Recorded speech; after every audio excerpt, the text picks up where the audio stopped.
கிறிஸ்துவின் சபையார் வழங்கும் கிறிஸ்துவின் வசனம் நிகழ்ச்சியை கேட்க உங்கள் யாவரையும் அன்புடன் அழைக்கிறோம். கிறிஸ்துவின் வசனம், இது கிறிஸ்தவர் கீதம். பரிசுத்த வேதம் பறைசாற்றும் வசனம், கிறிஸ்துவின் வசனம், இது கிறிஸ்தவர் கீதம். கிறிஸ்துவின் சபையார் வாழ்த்தி வழங்கும் கிறிஸ்துவின் வசனம், இது கிறிஸ்தவர் கீதம். கிறிஸ்துவின் வசனம், கிறிஸ்துவின் வசனம், கிறிஸ்துவின் வசனம். வேதாகம செய்தி நேரத்திற்கு வரவேற்கிறோம். Welcome to the Bible message. அன்பானவர்களே, உங்கள் யாவரையும் நம்முடைய ஆண்டவராய் இயேசு கிறிஸ்துவின் பரிசுத்தமான நாமத்தில் வாழ்த்தி வரவேற்பதிலே மிகுந்த மகிழ்ச்சி அடைகிறோம். இந்த நாள் கர்த்தருடைய செய்திக்காக புதிய ஏற்பாட்டு ஆராதனை, நியூ டெஸ்ட்மென்ட் வொர்ஷிப், புதிய ஏற்பாட்டு ஆராதனையை ஆண்டவராய் இயேசு கிறிஸ்து புதிய ஏற்பாட்டு காலத்திலே நமக்கு அறிமுகம் செய்திருக்கின்றார். பழைய ஏற்பாட்டு காலத்திலே நியாயப்பிரமாணத்தின்படியாக தேவனை ஆராதித்து வந்தார்கள். முற்பிதாக்களின் ஆராதனை, மோசேயின் காலத்திலே ஆராதனை செய்தார்கள். விக்கிரக ஆராதனை பற்றி பரிசுத்த வேதம் சொல்லுகிறது. தேவ தூதர்களுக்கு செய்யக்கூடிய ஆராதனை பற்றி சொல்லுகிறது. காணாதவைகளிலே துணிந்து ஆராதனை செய்கிறார்கள், அதை பற்றி சொல்லுகிறது. புதிய ஏற்பாட்டின் காலத்தில் இருக்கிற நீங்களும் நானும் புதிய ஏற்பாட்டு ஆராதனைக்கு நாம் கீழ்ப்படிய வேண்டியது அவசியம். ஆண்டவராய் இயேசு கிறிஸ்து புதிதும் ஜீவனுமான மார்க்கத்தை ஏற்படுத்தியிருக்கிறார். புது உடன்படிக்கையை ஏற்படுத்தியிருக்கின்றார். எனவே நாம் புதிய ஏற்பாட்டில் இருக்கிறதான அந்த மெய்யான ஆராதனையை நாம் ஏறெடுக்க வேண்டும். ஆதி அப்போஸ்தலர்கள், முதல் நூற்றாண்டு சீஷர்கள் அந்த விதமாக பிதாவாகிய தேவனை ஆராதித்திருக்கிறார்கள். எனவே புதிய ஏற்பாட்டு ஆராதனை இப்பொழுது அங்கீகரிக்கப்பட்டு இருக்கிறது. புதிய ஏற்பாட்டு ஆராதனையிலே 5 அம்சங்கள் அடங்கியிருக்கிறது. அந்த 5 அம்சத்தின்படியாக நாம் பிதாவாகிய தேவனை ஆராதிக்க வேண்டும். முதலாவது ஜெபம் செய்ய வேண்டும். இரண்டாவதாக தேவனை துதித்து பாட வேண்டும். வேத பகுதி நாம் வாசிக்க கேட்க வேண்டும். மூன்றாவதாக கர்த்தருடைய செய்தி. நான்காவதாக கர்த்தருடைய பந்தி. ஐந்தாவதாக காணிக்கை மற்றும் இறுதி ஜெபம். இந்த 5 பகுதிகள் நிறைந்ததாக ஆராதனையில் இருக்க வேண்டும். அதுவே புதிய ஏற்பாட்டு ஆராதனை. ஜெபம் என்று பார்க்கும்போது பிரேயர். ஆண்டவராய் இயேசு கிறிஸ்து மத்தேயு எழுதின சுவிசேஷம் 18வது அதிகாரம் 20வது வசனம், ஏனெனில் 2 பேராவது 3 பேராவது என் நாமத்தினாலே எங்கே கூடியிருக்கிறார்களோ அங்கே அவர்கள் நடுவிலே இருக்கிறேன் என்றார். Where 2 or 3 are gathered together in my name, there I am in the midst of them. இயேசுவின் நாமத்தினாலே நாம் முதலாவது கூட வேண்டும். 2 பேராவது 3 பேராவது ஒருமனப்பட்டவர்களாக, ஒரே சிந்தை உடையவர்களாக தேவ சமூகத்திலே கூடி வர வேண்டும். இயேசுவின் நாமத்தினாலே நாம் கூடி வர வேண்டும். நாம் கூடி வரக்கூடிய சபை இயேசுவின் நாமத்தை தரித்த சபையாக இருக்கின்றதா? அதுவும் கவனிக்கப்பட வேண்டிய ஒன்று. ஆண்டவராய் இயேசு கிறிஸ்து சொல்லுகிறார், 2 பேராவது 3 பேராவது என் நாமத்தினாலே எங்கே கூடியிருக்கிறார்களோ அங்கே அவர்கள் நடுவிலே இருக்கிறேன் என்றார். கூடி நாம் ஒருமனப்பட்டவர்களாக ஜெபம் ஏறெடுக்க வேண்டும்.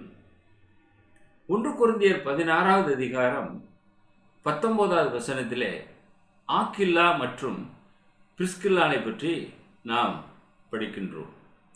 முதல் நூற்றாண்டிலே ஒரு அருமையான தம்பதி, கர்த்தருடைய ராஜ்யத்தின் பணியை மிக சிறப்பாக செய்தவர்கள். ஆசியா நாட்டில் உள்ள சபையார் உங்களை வாழ்த்துகிறார்கள். ஆக்கில்லாவும் பிரிஸ்கில்லாலும் தங்கள் வீட்டிலே கூடி வருகிற சபையோடு கூட கர்த்தருக்குள் உங்களை மிகவும் வாழ்த்துகிறார்கள். அன்றைக்கு முதல் நூற்றாண்டிலே சபையிலே திரளான ஜனங்கள் இருந்தார்கள். வீடுகளிலே தேவனை ஆராதித்திருக்கிறார்கள். குறிப்பாக ஆக்கில்லாவும் பிரிஸ்கில்லாலும் தங்களுடைய வீட்டை சபை கூடக்கூடிய இடமாக மாற்றியிருக்கிறார்கள். அவருடைய வீட்டிலே சபையானது கூடி வந்திருக்கிறது. சாலமோன் கட்டின தேவாலயம் அது ஒரு குறிப்பிட்ட காலகட்டம் வரைக்குமாக பயன்பாட்டில் இருந்தது. ஜெப ஆலயங்கள் வந்தது. ஆண்டவராக இயேசு கிறிஸ்துவுக்கு பின்பதாக வீடுகளிலும் ஆற்றங்கரை ஓரத்திலும் சபையாக கூடி தேவனை ஆராதித்திருக்கிறார்கள். இயேசு கிறிஸ்து ஆத்துமாக்களாலே சபையை கட்டும்படியாக இந்த பூமிக்கு கடந்து வந்தார். கட்டிடத்திற்கு நாம் அதிக முக்கியத்துவம் கொடுக்க வேண்டிய அவசியம் இல்லை. கூடக்கூடிய இடம் அது வீடாக இருக்கலாம், அல்லது அது வாடகைக்கு வாங்கின ஒரு இடமாக இருக்கலாம்.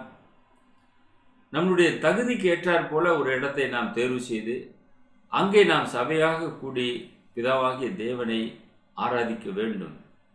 அப்போஸ்தலர் நடபடிகள் 12வது அதிகாரம் 12வது வசனத்திலே அவன் இப்படி நிச்சயத்தை கொண்டு மார்க்கு என்னும் பேர் கொண்ட யோவானுடைய தாயாகிய மரியாள் வீட்டுக்கு வந்தான். அங்கே அநேகர் கூடி ஜெபம் பண்ணி கொண்டிருந்தார்கள். பேதுருக்காக சபையார் எல்லாரும் ஜெபம் பண்ணார்கள். எங்கே ஜெபம் பண்ணார்கள்? மரியாளுடைய வீட்டிலே ஜெபம் பண்ணார்கள். யோவானுடைய தாயாகிய மரியாளுடைய வீட்டிலே ஜெபம் பண்ணியிருக்கிறார்கள். ஆக சபையாக கூடி வீடுகளிலே ஜெபம் பண்ணி கொண்டிருந்தார்கள் என்று பரிசுத்த வேதாகம் நமக்கு ஆதாரமாக சொல்லுகிறது. முதலாவது நாம் கூடி வரும்போது ஜெபம் பண்ணுகிறோம். நமக்காக ஜெபம் பண்ணுகிறோம். நம்மை சார்ந்தவர்களுக்காக ஜெபம் பண்ணுகிறோம். தேவ சமூகத்திலிருந்து அநேக நன்மைகளை பெற்றுக்கொள்ள வேண்டும் என்று ஜெபம் பண்ணுகிறோம். அந்த நாளை கொடுத்ததற்காக நன்றி சொல்லி ஜெபம் பண்ணுகிறோம். ஆண்டவராய் இயேசு கிறிஸ்து ஜெபத்தை குறித்து சொல்லுகிறார். லூக்கா 18வது அதிகாரம் 10-14 வசனங்கள். 2 மனுஷர் ஜெபம் பண்ணும்படி தேவாலயத்துக்கு போனார்கள். ஒருவன் பரிசேயன், மற்றவன் ஆயக்காரன். பரிசேயன் என்று, தேவனே, நான் பரிகாரர், அநியாயக்காரர், விபச்சாரக்காரர் ஆகிய மற்ற மனுஷரைப் போலவும் இந்த ஆயக்காரனைப் போலவும் இராததினால் உம்மை ஸ்தோத்தரிக்கிறேன். வாரத்தில் 2 தரம் உபாசிக்கிறேன். என் சம்பாத்தியத்தில் எல்லாம் தசமமாக செலுத்தி வருகிறேன் என்று தனக்குள்ளே ஜெபம் பண்ணினான். ஆயக்காரன் தூரத்திலே நின்று தன் கண்களையும் வானத்துக்கு ஏறெடுக்க துணியாமல் தன் மார்பிலே அடித்து கொண்டு, தேவனே, பாவியாகி என்மேல் கிருபையாய் இரும் என்றான். அவனல்ல, இவனே நீதிமானாக்கப்பட்டவனாய் தன் வீட்டுக்கு திரும்பி போனான் என்று உங்களுக்கு சொல்லுகிறேன். ஏனெனில் தன்னை உயர்த்துகிறவன் எவனும் தாழ்த்தப்படுவான், தன்னை தாழ்த்துகிறவன் உயர்த்தப்படுவான் என்றார். அன்பான தொலைக்காட்சி நேயரே, நீங்கள் எவ்விதமாக ஜெபிக்கின்றீர்கள்? இந்த பரிசேயனுடைய ஜெபம் எப்படியாக இருந்தது? மற்றவர்களை குறை சொல்லி ஜெபம் செய்கிறார்.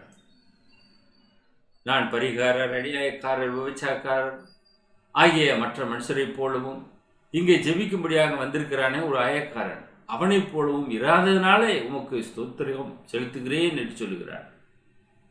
ஆனால் இந்த ஆயக்காரனோ இந்த பரிசேயனை பற்றி குறையாக அவன் சொல்லவில்லை.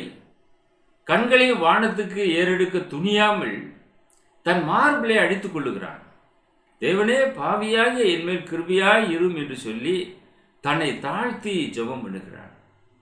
இருவருமே ஜெபம் பண்ணினார்கள். தேவாலயத்தை விட்டு வீட்டுக்கு போனார்கள்.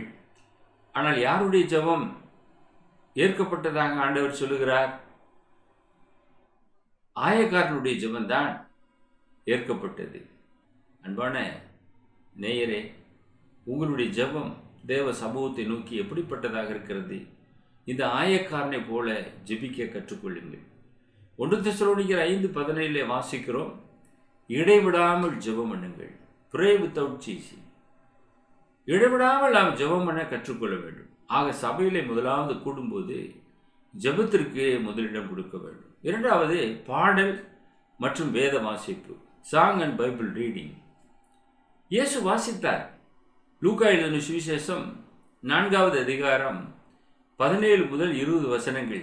அப்பொழுது ஏசாயா தீர்க்கதரிசியின் புஸ்தகம் அவரிடத்தில் கொடுக்கப்பட்டது.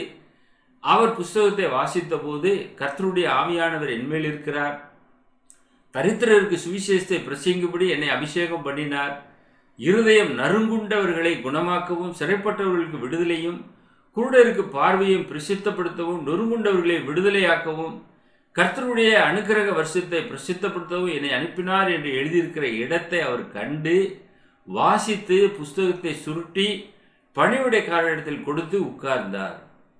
ஜெபாலயத்தில் உள்ள எல்லாருடைய கண்களும் அவர் மேல் நோக்கமாய் இருந்தது. ஆண்டவராய் இயேசு கிறிஸ்து ஏசாயா தீர்க்க தரிசன புஸ்தகத்தை அவர் வாசித்தார்.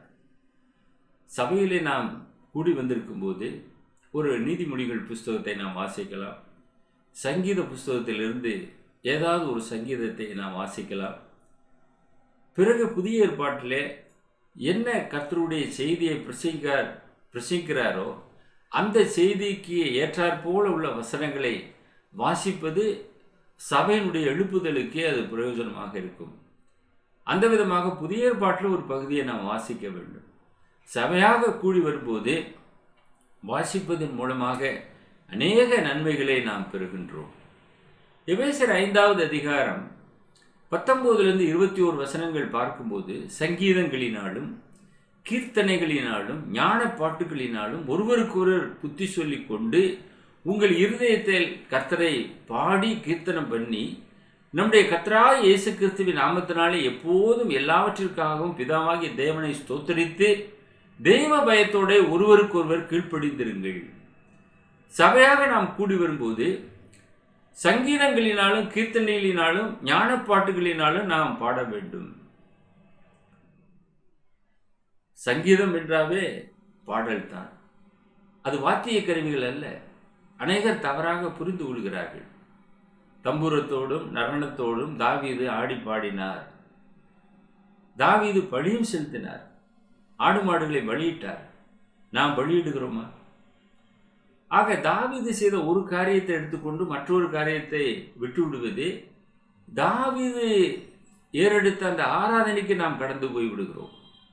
புதிய ஏற்பாட்டிலே ஆண்டவரோ அவருடைய சீஷர்களோ எங்கேயுமே கைத்தாளத்தோடோ அல்லது தம்பூரோட அல்லது நடனத்தோடோ தேவனை துதித்து பாடினதாக எங்கேயுமே நீங்கள் பார்க்க முடியாது. அவர்கள் ஸ்தோத்திர பாட்டை பாடின பின்பு ஒலிவமலைக்கு கடந்து போனார்கள் என்று சுவிசேஷத்திலே நாம் பார்க்கிறோம். ஆக ஒரு நன்றி பாடலை அவர்கள் ஏறெடுத்தார்கள். எனவே சங்கீதங்களினாலும் கீர்த்தனைகளினாலும் ஞான பாட்டுகளினாலும் ஒருவருக்கொருவர் புத்தி சொல்லி கொண்டு உங்கள் இருதயத்தில் கர்த்தரை பாடி கீர்த்தனம் பண்ண வேண்டும். நாம் ஒருவருக்கொருவர் போதித்து புத்தி சொல்லக்கூடியதாக இருக்கிறது இந்த பாடல் வழியாகவே. இவ்விதமாக நாம் பாட வேண்டும். அதைத்தான் பரிசுத்த வேதம் சொல்லுகிறது. மேலும் கொலோசியர் 3வது அதிகாரம் 16-17 வசனங்களிலே, கிறிஸ்துவின் வசனம் உங்களுக்குள்ளே சகல ஞானத்தோடும் பரிபூர்ணமாக வாசமாயிருப்பதாக, சங்கீதங்களினாலும் கீர்த்தனைகளினாலும் ஞான பாட்டுகளினாலும் ஒருவருக்கொருவர் போதித்து புத்தி சொல்லிக் கொண்டு உங்கள் இருதயத்திலே கர்த்தரை பக்தியுடன் பாடி, வார்த்தையினாலாவது கிரியையினாலாவது நீங்கள் எதை செய்தாலும் அதையெல்லாம் கர்த்தராகிய இயேசுவின் நாமத்தினாலே செய்து அவர் முன்னிலையாக பிதாவாகிய தேவனை ஸ்தோத்தரியுங்கள். நாம் எதற்காக தேவனை துதித்து பாடுகிறோம்? சபையாக ஒருவருக்கொருவர் போதித்து புத்தி சொல்லிக் கொண்டு நாம் பாடுகிறோம். நம்முடைய இருதயத்திலிருந்து நாம் பாட வேண்டும். ஆண்டவர் மேலும் சொல்கிறார், யோவான் 5வது அதிகாரம் 39வது வசனத்திலே, வேத வாக்கியங்களை ஆராய்ந்து பாருங்கள், அவைகளால் உங்களுக்கு நித்திய ஜீவன் உண்டென்று எண்ணுகிறீர்களே, என்னை குறித்து சாட்சி கொடுக்கிறவைகளும் அவைகளே. Search the scriptures, for in them you think you have eternal life, and these are they which testify of me. வேத வாக்கியம் ஆராய்ந்து நாம் கற்றுக்கொள்ள வேண்டியது அவசியம். அவைகளாலே நமக்கு நித்திய ஜீவன் உண்டு. இயேசுவை குறித்து சாட்சி கொடுக்கக்கூடியவைகள் வசனங்களாக இருக்கிறது. மனுஷனுடைய சாட்சியை அவர் ஏற்றுக்கொள்வதில்லை. இன்னைக்கு அநேகர் சாட்சி சொல்லும்படியாக முயற்சி எடுக்கிறார்கள். சபைகளிலே அப்போஸ்தலர்களை சாட்சிகளாக ஏற்படுத்தினார். நீங்கள் உலகமெங்கும் சென்று எனக்கு சாட்சிகளாக இருங்கள் என்றார். இயேசுவோடு உண்டு உறங்கி இயேசுவின் உயிர்த்தெழுதல் வரைக்குமாக கண்ணார கண்ட சாட்சிகள் அப்போஸ்தலர்கள். அவர்கள் சாட்சிகளாக இருக்கிறார்கள். நீங்கள் நானும் வசனத்தின் மூலமாக அவரை பார்க்கிறோம், வசனத்தை விசுவாசிக்கிறோம். எனவே வேதாகம் கூறுகிறதான சாட்சிகள், அதற்கு நாம் செவி கொடுக்க வேண்டும், அதற்கு நாம் கீழ்ப்படிய வேண்டும். அவரை குறித்து சாட்சி கொடுக்கிறவைகள் வசனங்களாக இருக்கிறது என்று பரிசுத்த வேதாகமும் தெளிவாக சொல்லுகிறது. எனவே வேத வாக்கியங்களை நாம் ஆராய்ந்து கற்றுக்கொள்ள வேண்டும். மூன்றாவதாக நாம் பார்க்கும்போது கர்த்தருடைய செய்தி, த லார்ட்ஸ் மெசேஜ். கர்த்தருடைய செய்தி என்று பார்க்கும்போது ஒருவன் போதித்தால் வேத வாக்கியத்தின்படிதான் போதிக்க வேண்டும் என்று பேதுரு சொல்லுகிறார். 1 பேதுரு 4வது அதிகாரம் 11வது வசனம். ஒருவன் போதித்தால் தேவனுடைய வாக்கியங்களின்படி போதிக்க கடவன். ஒருவன் உதவி செய்தால் தேவன் தந்தருளும் பலத்தின்படி செய்ய கடவன். எல்லாவற்றிலேயும் இயேசு கிறிஸ்து மூலமாய் தேவன் மகிமைப்படும்படியே செய்வீர்களாக. அவருக்கே மகிமையும் வல்லமையும் சதா காலங்களிலும் உண்டாயிருப்பதாக. ஆமேன். பேதுரு முதல் பிரசங்கியார். அவரே சொல்லுகிறார், ஒருவன் போதித்தால் வேத வாக்கியங்களின்படிதான் போதிக்க வேண்டும். பைபிள்ல இருந்தான் டீச் பண்ணணும். ஆதியாகமத்திலிருந்து வெளிப்படுத்தின விசேஷம் வரைக்கும் யார் யாருக்கு எப்போது எதற்காக சொல்லப்பட்டது என்ற ஒரு கேள்வியோடு கூட அவன் போதிக்க வேண்டியவனாக இருக்கின்றான். எனவே வேத வாக்கியங்களின்படி போதிக்க வேண்டும். அந்த போதனை இன்னைக்கு சபைகளில் இருக்கிறதா? அநேக போதகர்கள் தங்களுடைய சொந்த கதைகளையும் சோக கதைகளையும் சொல்லி அனுதாப அலைகள் மூலமாக காரியங்களை சாதிக்கும்படியாக வாஞ்சிக்கிறார்கள்.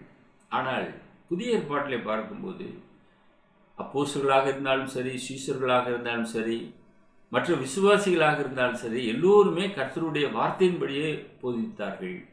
1 கொரிந்தியர் 1வது அதிகாரம் 22 முதல் 24 முடிய பார்க்கும்போது பவுல் சொல்லுகிறார், யூதர்கள் அடையாளத்தை கேட்கிறார்கள், கிரேக்கர் ஞானத்தை தேடுகிறார்கள். நாங்களோ சிலுவையில் அறையப்பட்ட கிறிஸ்துவை பிரசங்கிக்கிறோம். அவர் யூதருக்கு இடராயும் கிரேக்கருக்கு பைத்தியமாயும் இருக்கிறார்.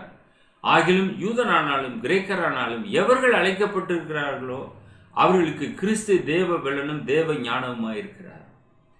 யூதர்கள் ஆதி முதலாக அடையாளத்தை தேடுகிறார்கள். மோசே தேவன் தேர்வு செய்யும்போது என்னை அவர்கள் நம்ப மாட்டார்கள் என்று மோசே சொன்னார். அதற்கு அடையாளமாக கையை உரையிலே போடு, மீண்டும் எடு என்று சொன்னார். அதே போல் உன் கையில் இருக்க கோலை கீழே போடு, அதை மறுபடியும் எடு என்று சொன்னார். தண்ணீரை 3 ஊற்று, அது இரத்தமாக மாறினது. ஆக இப்படிப்பட்டதான அடையாளங்களை அவனிடத்தில் கொடுத்து அனுப்பினார். அன்பான சகோதரனே, சகோதரியே, தொலைக்காட்சி நேயரே, மோசேயே அவர்கள் நம்பவில்லை. ஏதாவது ஒரு அடையாளம் வேண்டும். நீ தேவனிடத்திலிருந்து வந்ததற்கு என்ன அடையாளம்? ஆண்டவராய் இயேசு கிறிஸ்து எத்தனையோ அடையாளங்களை அற்புதங்களையும் செய்து தான் தேவனுடைய குமாரன் என்று சொல்லி நிரூபித்தார். அதைத்தான் இங்கே நாம் பார்க்கிறோம். யூதர்கள் அடையாளத்தை கேட்கிறார்கள், கிரேக்கர் ஞானத்தை தேடுகிறார்கள். ஆனால் பவுல் இங்கே என்ன சொல்லுகிறார்? அடையாளமும் நாங்கள் செய்யவில்லை, ஞானத்தோடு காரியங்களையும் நாங்கள் பிரசங்கிக்கவில்லை, சிலுவையில் அறையப்பட்ட கிறிஸ்துவை பிரசங்கிக்கிறோம். அது ஒண்ணுதான். அவர் யூதருக்கு இடலாயும் இருக்கிறாரு, கிரேக்கருக்கு பைத்தியமாயும் இருக்கிறார். ஆகிலும் யூதரானாலும் கிரேக்கரானாலும் எவர்கள் அழைக்கப்பட்டு இருக்கிறார்களோ அவர்களுக்கு கிறிஸ்து தேவ பலனும் தேவ ஞானமாயிருக்கிறார். எனவே இந்த பைத்தியமாக தோன்றுகிற பிரசங்கத்தின் மூலமாக விசுவாசிகளை ரட்சிக்க தேவனுக்கு பிரியமாயிற்று. அவ்வளவுதான். இன்றைக்கு இந்த பிரசங்கம் அநேகருக்கு பைத்தியமாக இருக்கிறது.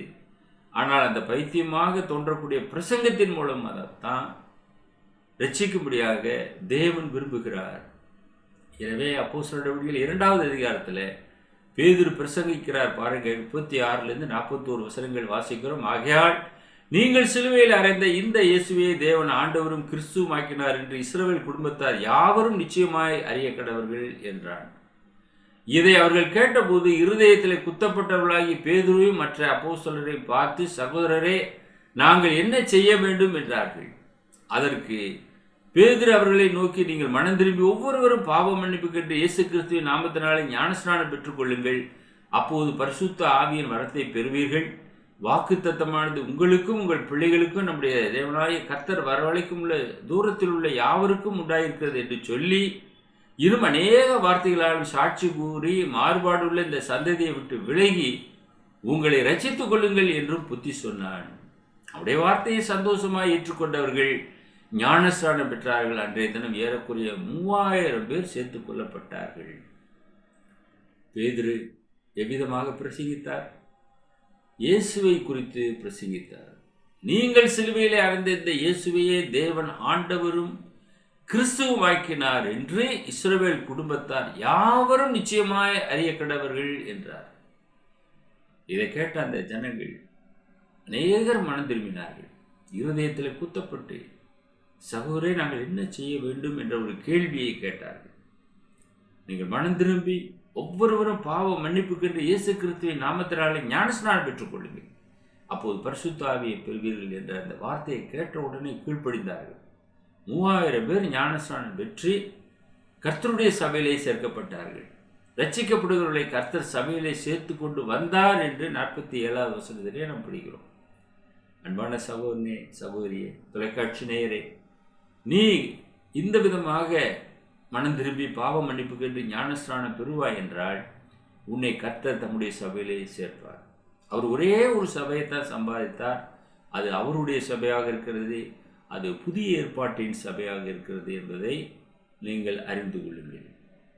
வெளிப்படுத்தின விசேஷம் 1:3 நாம் படிக்கிறோம், இந்த தீர்க்க தரிசன வசனங்களை வாசிக்கிறவனும் கேட்கிறவர்களும் இதில் எழுதியிருக்கிறவைகளை கைக்கொள்ளுகிறவர்களும் பாக்கியவான்கள், காலம் சமீபமாயிருக்கிறது.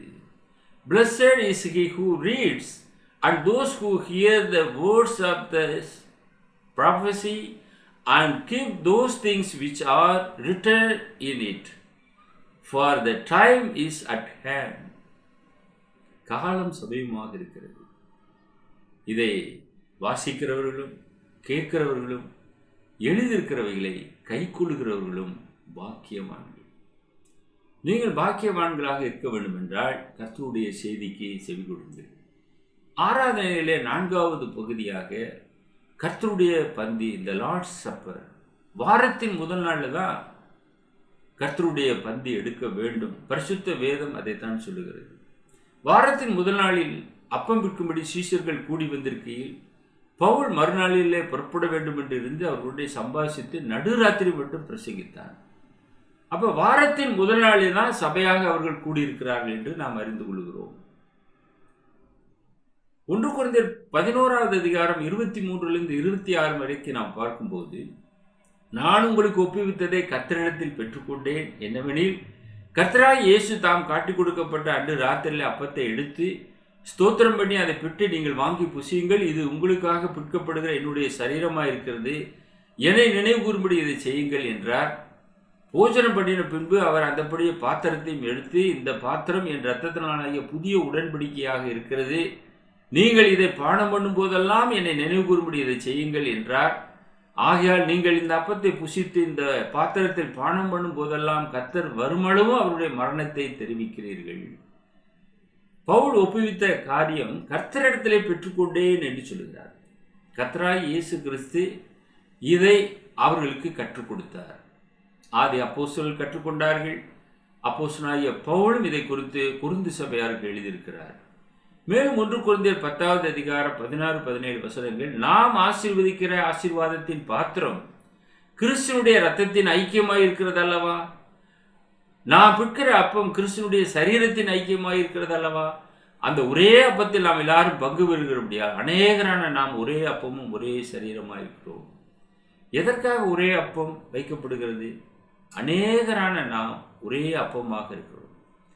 கிறிஸ்துக்கு ஒரே சரீரம். அந்த சரீரத்திலே நாம் அவயவங்களாக இருக்கிறோம். அது கிறிஸ்துடைய இரத்தத்தின் ஐக்கியமாக இருக்கிறது. அவருடைய சரீரத்திற்கு மாதிரியாக அப்பம் வைக்கப்பட்டிருக்கிறது. அதை நாம் நினைவு கூற வேண்டும். முதல் நூற்றாண்டு சபையார் அதை கை கொண்டார்கள். அப்போஸ்தலர் நடவடிக்கைகள் 2வது அதிகாரம் 42வது வசனம், அவர்கள் அப்போஸ்தலருடைய உபதேசத்திலும் அந்யோன்யத்திலும் அப்பம் விற்குதலிலும் ஜெபம் படுதலிலும் உறுதியாய் தரித்திருந்தார்கள். They continued steadfastly in the apostolic doctrine and fellowship, and in breaking of bread and in prayers. நீங்கள் நானும் அதில் நினைத்திருப்போமா? எபிரேயர் 10வது அதிகாரம் 28, 29 வசனங்கள் சபை கூடி வருதலை விட்டு விடாதிருங்கள் என்ற ஒரு ஆலோசனை எபிரேய ஆசிரியர் அங்கே எழுதியிருக்கிறார். 5வதாக காணிக்கை மற்றும் இறுதி ஜெபம், offering and conclusion prayer. Macedonia சபையார் உற்சாகத்தோடு கொடுத்தார்கள். 2 கொரிந்தியர் 8வது அதிகாரம் முதல் 2 வசனங்கள், அன்றியும் சகோதரரே, மக்கதோனியா நாட்டு சபைகளுக்கு தேவன் அளித்த கிருபையை உங்களுக்கு அறிவிக்கிறோம். அவர்கள் மிகுந்த உபத்திரவத்தினாலே சோதிக்கப்படுகையில் கொடிய தரித்திரமுடையவர்களாய் இருந்தும் தங்கள் பரிபூர்ண சந்தோஷத்தினாலே மிகுந்த உதாரத்துவமாய் கொடுத்தார்கள். இந்த விதமாக காணிக்கை கொடுக்க கற்றுக்கொள்ளுங்கள். சபையாக கூடி வரும்போது வாரத்தின் முதல் நாளில் தான் காணிக்கையும் செலுத்த வேண்டும். 2 கொரிந்தியர் 9வது அதிகாரம் 6-7 வசனங்கள், பின்னும் நான் சொல்லுகிறது என்னவெனில், சிறுக விதைக்கிறவன் சிறுக அறுப்பான், பெருக விதைக்கிறவன் பெருக அறுப்பான். அவனவன் விசனமாயும் அல்ல கட்டாயமாயும் அல்ல, தன் மனதில் நியமித்தபடியே கொடுக்க கடவன். உற்சாகமாய் கொடுக்கிறவனிடத்தில் தேவன் பிரியமாயிருக்கிறார். ஆக உற்சாகமாக நாம் கொடுக்க வேண்டும். 10 காணிக்கையை வசூல் பண்ணுகிறார்கள். அது நியாயப்பிரமாணத்தின்படியான போதனையாக இருக்கிறது. இப்பொழுது மன விருப்பத்தின்படியாக நாம் கொடுக்க வேண்டும். சிறுக விதைக்கிறவன் சிறுக அறுப்பான், பெருக விதைக்கிறவன் பெருக அறுப்பான். விசனமாயும் அல்ல கட்டாயமாயும் அல்ல, மனதில் என்ன நியமித்திருக்குமோ அதை நாம் கொடுக்க வேண்டும். 1 கொரிந்தியர் 16:1-2 வசனங்கள், பரிசுத்தவான்களுக்காக சேர்க்கப்படும் தர்மமனத்தை குறித்து நான் கலாத்தியா நாட்டு சபைகளுக்கு பண்ணின திட்டத்தின்படியே நீங்களும் செய்யுங்கள். நான் வந்திருக்கும் போது பணம் சேர்க்குதல் இராதபடிக்கு உங்களில் அவனவன் வாரத்தின் முதல் நாள் தோறும் தன் வரவுக்கு தக்கதாக எதையாவது தன்னிடத்திலே சேர்த்து வைக்க கடவன். இந்த காணிக்கை வசூல் பண்ணுவது வாரத்தின் முதல் நாள் தோறும் தான் வசூல் செய்ய வேண்டும். இடையிலே நாம் வசூல் செய்யக்கூடாது. சுவிசேஷ கூட்டங்கள் நடத்தினாலும் சரி, பைபிள் ஸ்டடி நடத்தினாலும் சரி, இடைப்பட்ட நாட்களிலே வசூல் பண்ணக்கூடாது. பரிசுத்த வேதம் அதில் சொல்லப்படவில்லை. வாரத்தின் முதல் நாள் தோறும் தான் காணிக்கை சேகரித்ததாக இந்த வசனங்கள் நமக்கு கோடிட்டு காட்டுகிறது. கொலோசியர் 3:24 பார்க்கிறோம், நாம் எதை செய்தாலும் அதை மனுஷர்களுக்கென்று செய்யாமல் கர்த்தருக்கென்றே மனப்பூர்வமாக செய்யுங்கள். இன்றைக்கு சபைக்காக ஏதாவது செய்ய விரும்புவார்கள், பேர் எழுதி போட்டு விடுவார்கள். அது செய்யவே கூடாது. வலதுகை செலுத்துவது இடதுகை தெரியக்கூடாது. நீங்கள் எதை செய்தாலும் மனுஷர்களுக்கென்று செய்ய வேண்டாம், கர்த்தருக்காக செய்யுங்கள். கடைசியாக 3 வசனங்கள், முக்கியமான வசனங்கள்.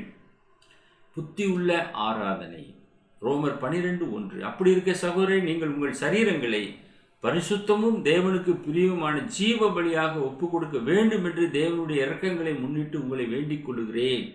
இதுவே நீங்கள் செய்யத்தக்க புத்தி உள்ள ஆராதனை. This is your spiritual worship. இதுதான் புத்தி உள்ள ஆராதனை என்று வசனம் சொல்லுகிறது. பிலிப்பியர் 3:3 வாசிக்கும் போது, ஏனெனில் மாம்சத்தின் மேல் நம்பிக்கையாயிராமல் ஆவியினாலே தேவனுக்கு ஆராதனை செய்து கிறிஸ்து இயேசுவுக்குள் மேன்மை பாராட்டுகிற நாமே விருத்த சேதனம் உள்ளவர்கள்.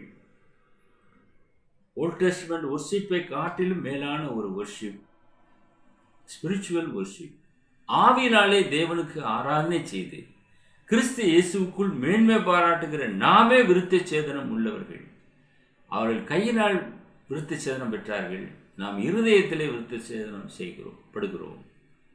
எபிரேயர் 12:28, ஆதலால் அசைவில்லாத ராஜ்யத்தை பெறுவர்களாகிய நாம் பயத்தோடும் பக்தியோடும் தேவனுக்கு பிரியமாய் ஆராதனை செய்யும்படி கிருபையை பற்றி கொள்ள கடவும்.